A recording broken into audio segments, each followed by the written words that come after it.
Le 17 juin, c'est sur le site du Lano que s'était tenu le premier rassemblement des acteurs du développement durable du centre hospitalier de Dax.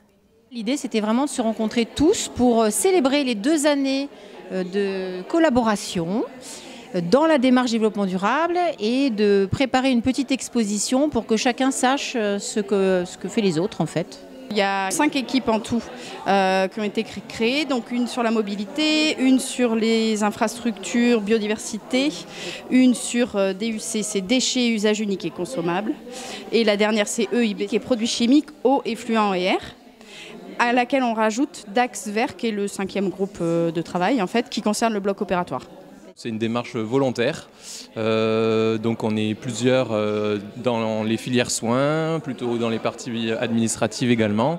Donc moi, qu'est-ce que je fais? Je suis plutôt là un peu en termes de relais au niveau des différentes équipes. Donc dans nos services, on est une trentaine de personnes. C'est pas évident de pouvoir récolter les idées de tout le monde et en un temps précis. Donc on est là pour pouvoir rassembler, porter les idées de chacun et puis essayer de rappeler, les mettre en place dans le service avec l'aide des chefs de file voilà, de la démarche de développement durable au centre hospitalier. À l'occasion de cet après-midi, le projet de rucher du Lano avait été présenté. L'idée, c'était de sanctuariser, en partant d'un point central qui était ce chêne tricentenaire qui se trouve sur le terrain, de sanctuariser une partie du Lano, de cette zone, et de pouvoir y implanter des ruches.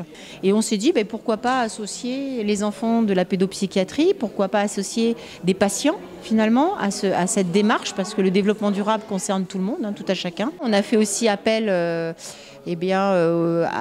l'expérience d'apiculteurs, donc de professionnels d'établissement, mais qui ont une expérience en apiculture. Et donc c'est Hervé qui s'est proposé et qui nous a rejoint en fait par ce biais-là, qui a rejoint l'équipe.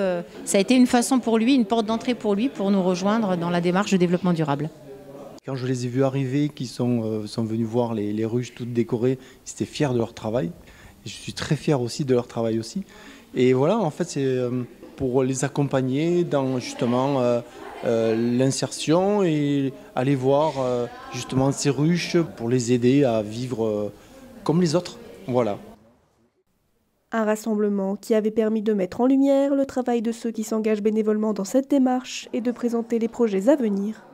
En termes d'animation, en fait, notre année est rythmée par les semaines européennes qui sont rattachées à des événements liés au développement durable. Et puis après, là, tout de suite, par exemple, la semaine prochaine, pour la première fois, l'hôpital va participer au Challenge Mobilité qui est lancé à l'échelle du Grand Dax, inter-entreprise, inter-association, et où j'espère tous les agents de l'hôpital vont nous rejoindre et seront nombreux pour tout au long de la semaine utiliser autre chose que leur propre voiture, donc soit venir en vélo, en trottinette, à pied ou covoituré quand c'est possible.